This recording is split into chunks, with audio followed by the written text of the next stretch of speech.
बिस्मिल्लाहिर्रहमानिर्रहीम। अस्सलाम वालेकुम किसान भाइयों, जैसा कि आपको मालूम है कि टनल फार्मिंग का सीज़न शुरू हो चुका है और हमारे जोन से नए किसान भाई इस टनल फार्मिंग में इंटर हो रहे हैं।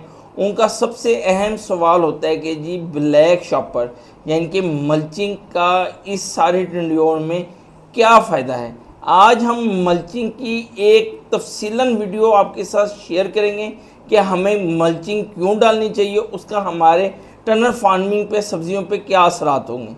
मैं हूं सैयद ज़ैनुल आबदीन गिलानी और आप देख रहे हैं अल सैयद फार्म। अभी तक आपने हमारे चैनल को सब्सक्राइब नहीं किया, काइंडली हमारे चैनल को सब्सक्राइब करें, बेल आइकन के बटन को ज़रूर प्रेस करें ताकि आने वाली वीडियो का नोटिफिकेशन आपको मिल सके। हमारे साथ मौजूद हैं सैयद शाह हसन गिलानी साहब। अस्सलाम वालेकुम गिलानी साहब। वालेकुम सलाम। हमारे किसान भाइयों को इससे मुकम्मल आगाह करें। अस्सलाम वालेकुम, बिस्मिल्लाहिर्रहमानिर्रहीम। काश्तकार भाइयों, किसी भी चीज़ पे आप जो मल्चिंग है वो 20 अक्टूबर के बाद कर सकते हैं। 20 अक्टूबर से पहले आप मल्चिंग नहीं कर सकते। जैसे ही आप मल्चिंग करेंगे आपका पौधा बुरी तरह डिस्टर्ब हो जाएगा, क्योंकि काला रंग जो है वो तमाम किस्म की गर्मी को अपनी तरफ अट्रैक्ट करता है, जिसकी वजह से ब्लैक मल्चिंग जो है वो पौधे को गर्म मौसम में जला देती है। क्योंकि 20 के बाद दिन और रात का टेम्परेचर कम हो जाता है और जड़ों को ग्रोथ करने के लिए टेम्परेचर की ज़रूरत होती है। एक तो ब्लैक मल्चिंग जो हमारे आम नज़रिया तो ये है कि ये जौन सी जड़ी बूटियाँ जौन सी हैं घास वगैरह उसको बचाने के लिए डाला जाता है, और मगर इसका वो फ़ायदा तो बिल्कुल है जो बात आप कर रहे हैं कि इसे जड़ी बूटियों से बचाने के लिए डाला जा सकता है ताकि हमारी गोडी हो सके। नंबर 2, मल्चिंग का सबसे बड़ा फ़ायदा ये है कि हर सुराख में आपको ये पता लगेगा कि अगर इस एकड़ में हमें 16,000 बूटे चाहिए तो 16,000 में से हमारे कितने होल खाली हैं। अगर इसमें 12,000 बूटे चाहिए, प्लांट चाहिए, तो हमारे कितने होल खाली हैं। अगर किसी एकड़ में हमें 7200 बूटा चाहिए या 7600 बूटा चाहिए तो कितने होल खाली हैं। हम अपने होल्स गिनेंगे और होल्स के बाद अपने प्लांट गिनेंगे तो हमें उसी वक्त अंदाज़ा हो जाएगा कि हमारे होल कितने हैं और प्लांट कितने हैं। उसके बाद हमें ये अंदाज़ा हो जाएगा कि हमारी जर्मिनेशन कितनी है। सबसे बड़ा फ़ायदा ये है। नंबर 2, आपका जो वो है जड़ी बूटियाँ गंद वो नहीं उगेगा। नंबर 3, जब टेम्परेचर रात को बहुत ज़्यादा डाउन हो जाता है और जो आप ऐसे करें कि अगर पूरी फसल में आप काश्त करें तो आप उसमें मल्चिंग डाल दें। आप सिर्फ 2 खेलों पे मल्चिंग या एक खेल पे मल्चिंग ना डालें। जिस खेल की एक साइड पे मल्चिंग डालेंगे और दूसरी साइड पे नहीं डालेंगे, उसी में ही आपको मल्चिंग बता देगी कि मेरा फ़ायदा क्या है। वो जिस टाइम टेम्परेचर रात को डाउन हो जाता है, दिन को भी डाउन रहता है, तो ऊपर शॉपर होता है, तो ब्लैक रंग जो है वो गर्मी इकट्ठी करता है, रूट्स को गर्मी देता है और जिसकी वजह से पौधे की जो बढ़ोतरी है वो बहुत तेज़ी से होती है। इस बात का बहुत कम लोगों को पता है कि मल्चिंग का असल फ़ायदा, बाकी भी 2 फ़ायदे हैं मगर बढ़ोतरी में भी इसका बहुत ज़्यादा अमल दखल है।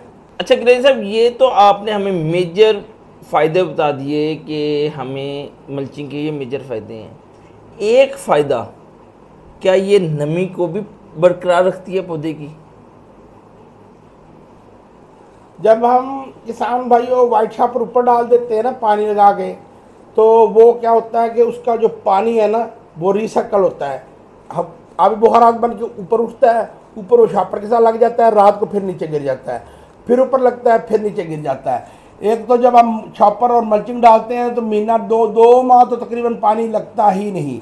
अच्छा, अब उसके बाद ये होता है कि जिस जगह मल्चिंग डाली होती है, क्योंकि मल्चिंग बत्तर को संभालती है, बत्तर को अपने अंदर रखती है, इससे पौधे की बढ़ोतरी भी अच्छी होती है और बत्तर भी ज़्यादा देर तक ज़मीन में रहता है।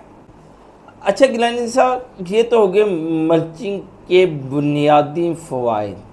अब हमारे किसान को ये आगाह करें कि 1 एकड़ में जैसे हम स्क्वैश लगाना चाह रहे हैं उसमें कितने केजी मल्चिंग इस्तेमाल होगी, और बेसिकली ये भी बताएं कि जो हम मल्चिंग इस्तेमाल कर रहे हैं वो हमें किस किस फसल पे कितने फुट की मल्चिंग इस्तेमाल करनी चाहिए।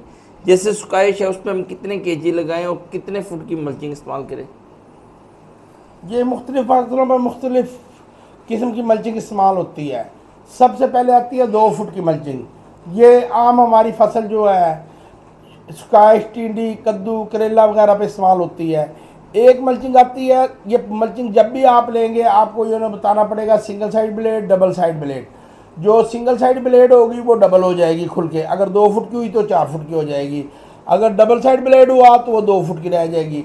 अच्छा, मल्चिंग भी 3 किस्म की है, और इसकी जौन सी है वेट वो भी वेरी करता है कि आपने किस चीज़ पे कितना डालना है एक खेल पे।